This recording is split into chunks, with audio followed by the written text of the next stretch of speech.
Good morning everyone. Just market में एक sharp momentum अपने को देखने को मिल रहा है और यहाँ पे इस वाली कैंडल के अंदर हम लोगों ने एक एंट्री बनाया हुआ है। यहाँ पे आप देखेंगे तो एंट्री लेने के बाद छोटा मोटा पहले एक लॉस दिखा था, उसके बाद ये जस्ट एक मोमेंटम ऊपर की तरफ होता हुआ दिख रहा है अभी हमें। तो देखिए बैंक निफ्टी के अंदर और निफ्टी के अंदर, चूंकि आज निफ्टी की वीकली एक्सपायरी के अंदर हम लोगों ने काम किया और बैंक निफ्टी हमने ले रखा है 55,200 की कॉल में। अभी ओवरऑल सिचुएशन क्या है और किस किस तरीके की सिचुएशन यहाँ पे बन रही है और क्या क्या कहानी है उसको हम लोग समझ लेते हैं। देखिए चार्ट में जिस अभी चार्ट के अंदर कुछ चीजें हैं जो आपको समझनी पड़ेगी, उसके बाद आपको यहाँ पे ट्रेड समझ में आएगा कि हम लोग ट्रेड क्यों कर रहे हैं, इसके पीछे का क्या कारण हो सकता है। ठीक है, तो मैं भी क्या होगा कहानी में पूरी समझाऊंगा। अभी देखो फिलहाल हम लोग ठीक है अभी ग्रीन में चल रहे हैं, तो कहाँ तक हम जाएंगे तो अभी अपने को इतना तो पता है ना कि हो सकता है कि मार्केट अगर एक बार नीचे भी आए तो अपने को यहाँ तक तो कम से कम वेट करना पड़ेगा। रीजन नीचे एक डबल बॉटम पैटर्न बना हुआ है, तो मे भी यहाँ के बायर्स वगैरह को भगाने के लिए मार्केट थोड़ा सा नीचे आने की कोशिश करे, क्योंकि ज्यादा बायर्स वगैरह अगर होते तो मार्केट क्या करता है, डायरेक्टली मार्केट ना गैप डाउन ओपन देता। बट अभी तो ऐसा हुआ नहीं है, तो थोड़ा सा ना ट्रेड वगैरह ऊपर चलता है। तो मैं आपको चार्ट वगैरह पूरा एक्सप्लेन करता हूँ ढंग से कि यहाँ पे क्या कहानी बन रही है, किस क्यों काम किया गया है। तो मैं आपको फिलहाल तो दूसरे चार्ट में लेके चलता हूँ। यहाँ पे कहीं पे हम लोगों ने काम किया हुआ है 1 मिनट के टाइम फ्रेम पर। तो एक तो यहाँ पे हम लोग मार्किंग कर देते हैं। ठीक है, यहाँ पे हम लोगों ने एंट्री किया हुआ है और टारगेट की बात करें तो भाई टारगेट तो फिर बड़े ही चाहिए प्रीमियम के अकॉर्डिंग, तो कम से कम 200 पॉइंट का तो रैली चाहिए ना अपने को। 380 के आसपास लगा दूं, ठीक है चलेगा 380 के आसपास। अभी उतना ऊपर जाएगा कि नहीं जाएगा, ठीक है बात है अगला। यहाँ तक तो मैंने चार्ट लगा दिया, ये अपनी मार्किंग करने के लिए ताकि वीकली एनालिसिस में हमारे को काम आए। ठीक है, यहाँ पे इसको हम लोग हाइड कर देते हैं। यहाँ तक बात आ गई क्लियर। अभी आगे क्या करना है, थोड़ा सा प्राइस वगैरह ऊपर चलता है ना, तो मैं आपको चार्ट एक्सप्लेन करता हूँ। ये करंट डे का हाई है, करंट डे का लो है। इधर मैंने निफ्टी का चार्ट लगाया हुआ है और निफ्टी के चार्ट में भी अगर मैं यहाँ पे मार्किंग कर दूं और मैं आपको चार्ट में कुछ चीजें समझाता हूँ तो उसको पहले समझ लेते हैं, उसके बाद हम आगे की डिस्कशन करते हैं। अब चार्ट को आपको समझना पड़ेगा 5 मिनट के टाइम फ्रेम पर। पहले किसका चार्ट समझे, पहले निफ्टी का चार्ट समझ लेते हैं। अभी पिछले दिन के चार्ट में हमें करना क्या था, यहाँ पे जो सेलिंग हुई है उसके बाद यहाँ पे जो सेलिंग हुई है, तो जो बायर थे उनको निकाला गया, फिर से जो बायर आए उनको निकाला गया। डाउन साइड में बायर के स्टॉप लॉस अवेलेबल नहीं थे। ठीक है, तो डाउन साइड में बायर के स्टॉप लॉस अवेलेबल नहीं है और हमें करना क्या था कल के चार्ट में, हमें मार्केट में इस वाले लेवल पे, यानी कि जो यहाँ पे जो सेलर्स थे, जो यहाँ पे जो सेलर्स थे, उनको केवल टारगेट करने के लिए क्या करना था, कॉल साइड का काम करना था। हम लोग इंतजार करते रहे कॉल साइड का काम करने के लिए। काफी लास्ट में जाके हम लोगों ने बैंक निफ्टी के चार्ट में कॉल साइड का काम किया और छोटा मोटा प्रॉफिट बना के निकले। उसमें भी बहुत बड़े मोमेंटम नहीं हुए। बहुत बड़े मोमेंटम जो नहीं हुए उसमें कुछ चीजें हैं। अब देखिए निफ्टी के चार्ट ने गैप अप देने के बाद छोटा सा एक करेक्शन वगैरह करके अपने आप को एक रेंज में रखने की कोशिश की। यहीं पे अपने डे लो से डिमांड उठा के मार्केट ने वापस अपर लेवल पे जाके क्लोज किया। तो निफ्टी की क्लोजिंग कैसे हुई है, निफ्टी ने जो क्लोज किया अपने करंट डे का जो भी स्विंग बनाया था उस स्विंग के ऊपर जाके क्लोज किया है निफ्टी ने। तो निफ्टी की क्लोजिंग कैसी है, करंट डे के स्विंग्स के ऊपर निफ्टी की क्लोजिंग हुई है। तो ये निफ्टी की जो क्लोजिंग हुई है इसको हम पॉजिटिव काउंट करते हैं इंट्राडे में। अब ये जो क्लोजिंग प्राइस ऊपर गया, अब यहाँ पे जो सेलर है तो उन सेलर का क्या हुआ होगा, क्या वो सेलर मार्केट से पोजीशन छोड़ के जा चुके होंगे। हमें तो कल इनको टारगेट करना था। अब ये बात आपको समझनी पड़ेगी,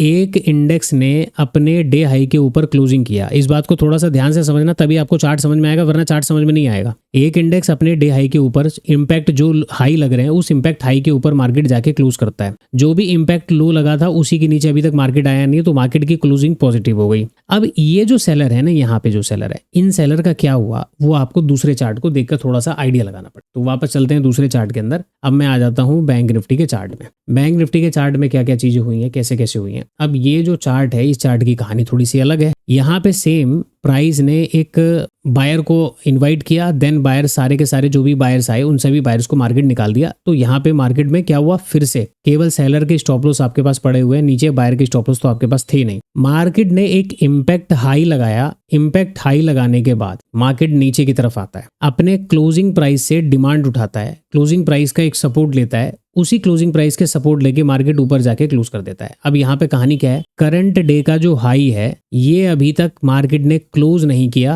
और नीचे मार्केट ने एक डबल बॉटम का पैटर्न बना के ऊपर की तरफ क्लोजिंग करी है। निफ्टी की क्लोजिंग कैसे हुई है सर, ये रहा निफ्टी का इंपैक्ट हाई और मार्केट ने यहाँ पे मार्केट आया और लास्ट में जाके मार्केट ने इसके ऊपर जाके क्लोज किया और बैंक निफ्टी की क्लोजिंग यहाँ पे है। अब दोनों चार्ट में क्या दिख रहा है आपको, एक इंडेक्स ने अपना करंट डे का हाई ब्रेकआउट नहीं किया, दूसरे इंडेक्स ने करंट डे का हाई ब्रेकआउट कर दिया। तो ऐसे में पीछे के जो सेलर्स बैठे हुए हैं, ये सेलर अपनी पोजीशन को नहीं काट रहे हैं। क्यों नहीं काट रहे हैं, क्योंकि ये वाले जो सेलर बैठे हुए हैं भाई भाई ये तो बैठे ही हुए हैं, क्योंकि इनको तो पता है कि इम्पैक्ट हाई, कल की वीडियो में मैंने आपको क्या बोला था कि जब तक डे हाई नहीं कटेगा मार्केट में तेज मोमेंटम नहीं मिलेगा। उसका कारण यही था, ये सेलर तब तक अपनी पोजीशन नहीं छोड़ेंगे जब तक बैंक निफ्टी का हाई नहीं कटता। और इसी को देखकर कि ये अपना हाई नहीं निकाल रहा है, निफ्टी के चार्ट के अंदर क्या हो रहा है, वहां पे जो सेलर्स वगैरह जो निफ्टी के चार्ट में बैठे हुए हैं, यहाँ पे ये जो सेलर्स बैठे हुए हैं, ये छोटा मोटा मोमेंटम को देखकर मे भी हो सकता है अपनी पोजीशन देके मार्केट में ना गए हो। तो एक कहानी तो अपने को ये समझ में आ रही है, सेलर के स्टॉप लॉस मार्केट के अंदर अवेलेबल हैं। तो अभी हमने चार्ट में समझा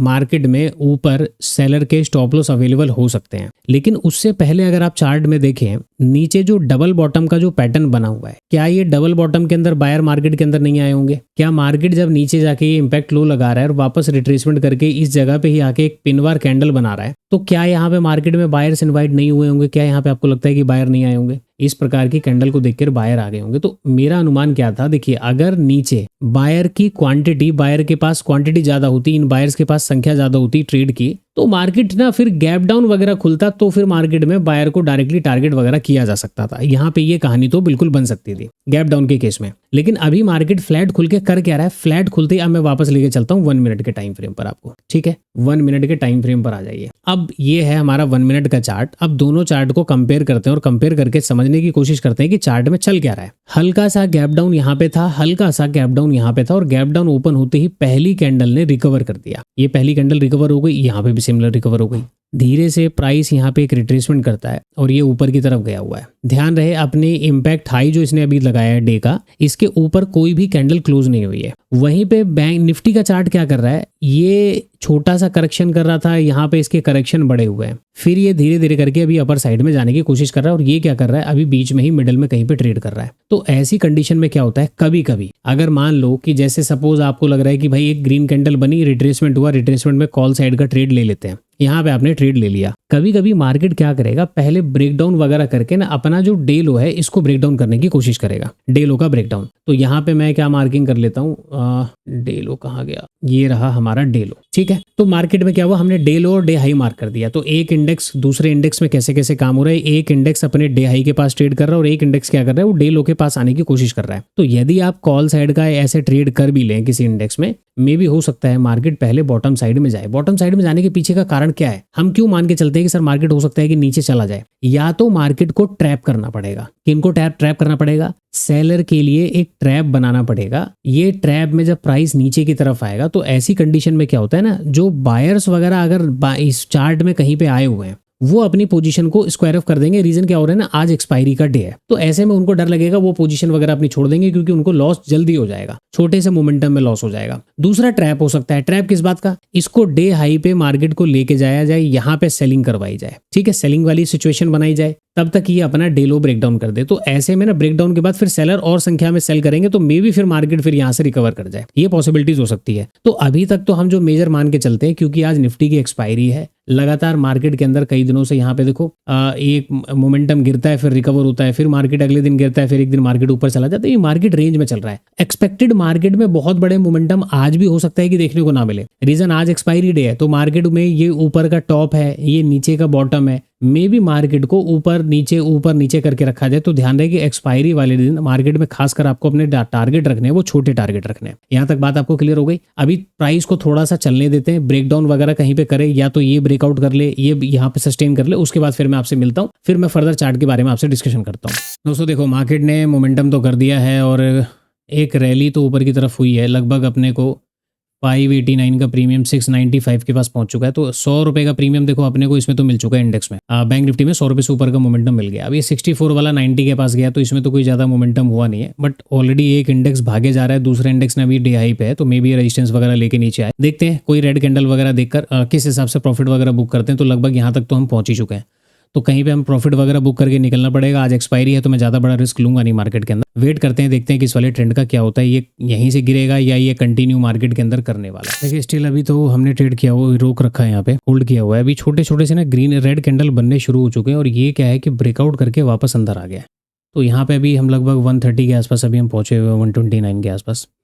अब यहाँ पे ना वही वाली बात है कि यार देखो, और वेट किया जाए या क्या किया जाए, क्योंकि एक इंडेक्स ने काफ़ी ज़्यादा मोमेंटम किया है तो इसके फेलियर के चांसेस हो सकता है कि हो जाए। खैर देखते हैं ये कैंडल किस हिसाब से बनती है, और 5 मिनट के टाइम फ्रेम पर तो अभी ऐसा कोई सिचुएशन है नहीं, तो 5 मिनट के टाइम फ्रेम पर थोड़ा सा वेट करना पड़ेगा, या फिर प्रॉफिट बड़े मिलेंगे या फिर हमें छोटे से प्रॉफिट से काम चलाना पड़ेगा। देखते हैं यहाँ पे क्या कहानी बनती है। देखिए फाइनली इसने छोटा सा एक करेक्शन देके ऊपर की तरफ ब्रेकआउट तो किया हुआ है, लेकिन निफ्टी में एक्सपायरी की वजह से ना मोमेंटम ठीक से आ नहीं पा रहे हैं, और उसी की वजह से हमें इसके अंदर प्रीमियम भी नहीं बढ़ पा रहे हैं। तो बैंक निफ्टी ने अकेला कमांड संभाल रखा है, अकेला बैंक निफ्टी सारे काम कर रहा है। निफ्टी के अंदर कोई बहुत बड़े मोमेंटम नहीं हो पा रहे हैं just because of expiry day. कल इसने अच्छी खासी रैली करी है, तो ये कल राइटिंग वगैरह हो चुकी है। देखो जब तक ये ब्रेकआउट वगैरह करके, जैसे अभी यहाँ पे ब्रेकआउट वगैरह हुआ है, अब ऐसा मोमेंटम चाहिए, ऐसा मोमेंटम चाहिए, तब जाके मार्केट में फिर कुछ चीज़ें हो पाएंगी। अब ये क्या कर रहा है ना, एक इंडेक्स केवल चलेगा, दूसरा इंडेक्स फिर ये ब्रेकआउट करके अंदर घुस जाएगा, तो फिर प्रीमियम गलने वाली बात है, और एक इंडेक्स के ऊपर कितना ही हम भरोसा कर सकते हैं। तो फिर ऐसी कंडीशन में अपने को निकलना पड़ेगा। अब यहाँ पे देखो 500 का नंबर भी आपको दिखने वाला है, ये 500 का नंबर है जस्ट, तो 15-20 पॉइंट का डिस्टेंस है केवल यहाँ पे। तो ये ब्रेकआउट 27 पॉइंट के आसपास का ये ब्रेकआउट वगैरह हो जाना चाहिए। अब उसके ऊपर अगर ये क्लोज कर जाता है तब तो ठीक है, वेट कर लिया जाएगा। अगर ये क्लोज वगैरह नहीं करता है फिर अपने को क्या करना पड़ेगा, क्योंकि एक डिसेंट प्रॉफिट अपने को हो चुका है। हालांकि इतना प्रॉफिट तो हमने पहले भी देखा ही हुआ है, 1.50 तक तो हमने इसी हाई के पास देखा हुआ है, तो उसमें कोई बात नहीं है। हाँ, बात यहाँ पे बनेगी जब ये इस वाले लाइन वगैरह के पास कहीं पे आए, तब फिर कुछ बात वगैरह बन सकती है। तो ऊपर की तरफ एक तो एरिया अपने को ये दिख रहा है जो एक काफ़ी इंपॉर्टेंट एरिया है, और अगर यहाँ से मैं बात करूँ तो एक एरिया अपने पास ये है, एटलीस्ट यहाँ तक तो ये अपने आप को लेके आए, ठीक है, यहाँ तक तो लेके आए। बाकी देखो बैठने वाली बात है, क्योंकि एक इंडेक्स अगर नहीं चलेगा, ये बार बार इसके अंदर आएगा, तो ये फर्दर फिर बहुत बड़ा मोमेंटम नहीं कर पाएगा। तो ऐसे में फिर कहीं ना कहीं तो अपने को निकलना पड़ेगा। तो इंपॉर्टेंट है कि ये भागना शुरू करेगा ना, तो ये साथ दे देगा कि ऊपर तक जा सकता है। तो यहाँ पे थोड़ा सा और वेट करके देखते हैं, क्योंकि डिसेंट प्रॉफिट अपने को 2 बार दिख चुके हैं, हम 2 बार बुक नहीं कर पाए। थर्ड टाइम देखते हैं कि मार्केट में क्या होता है। अगर ये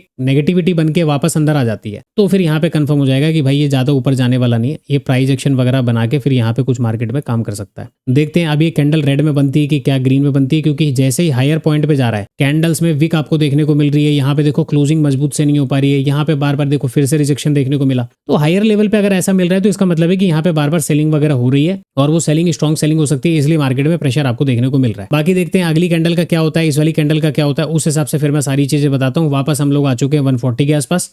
अब इसका क्या फाइनल रहता है वो मैं आपको आगे अपडेट करता हूँ, कहाँ पे हम लोग बुक वगैरह कर पाते हैं। फाइनली बैंक निफ्टी ने अपर लेवल पे एक लॉन्ग विक कैंडल छोड़ दी है। निफ्टी ऑलरेडी 2 बार अटेम्प्ट मार चुका है, और ऊपर से विक आपको देखने को मिल रही है। इस तरह की मार्केट के अंदर क्या हो रहा है ना, कि एक इंडेक्स तो पूरा भरपूर काम कर रहा है, दूसरा इंडेक्स अपने आप को यहाँ पे निकालने की कोशिश कर रहा है, बट वो निकाल नहीं पा रहा। अभी देखो इसकी तो एक्सपायरी है, इसके ऊपर तो भरोसा है नहीं। ये ऊपर जाने को 500 पॉइंट चला जाए और यहीं से गिरने को 500 पॉइंट गिर जाए, और ना चलने को मार्केट इसी पहली कैंडल का रेंज भी ना तोड़ पाए। अभी मार्केट ने पहली कैंडल का हाई, पहली कैंडल का लो, इसी के अंदर ट्रेड कर रहा है। और जब भी ऐसा होता है तो मार्केट में, मैंने आपको क्या बताया है, मार्केट में वेट करना पड़ता है अच्छे ट्रेड को अपॉर्चुनिटी के लिए। मार्केट ब्रेकआउट ब्रेकडाउन वगैरह करने के बाद कहीं ना कहीं वो ट्रैप बनाएगा। तो फिलहाल तो हमने यहाँ पे क्या किया है, पोजीशन को एग्जिट कर दिया। ये वाले इंडेक्स में हमने यहाँ तक वेट किया। प्राइस में देखो करेक्शन हुआ था, यहाँ पे क्या हुआ, हमारा प्रॉफिट जो था वो लॉस में आ चुका था, मतलब निफ्टी के अंदर तो लॉस में आ चुका था, इसके अंदर हमारा जो प्रॉफिट था वो भी कम हो चुका था। फिर से ये वापस ऊपर गया, इसने उतना ही प्रॉफिट दिखाया जितना हमने यहाँ पे देखा था। इस वजह से मैंने इस वाली कैंडल के अंदर आते ही मैंने यहाँ पे वेट किया, और अगली कैंडल जब ये लाल बनने लगी ना, मैंने अपनी पोजीशन को यहाँ पे एग्जिट कर चुका हूँ। तो ओवरऑल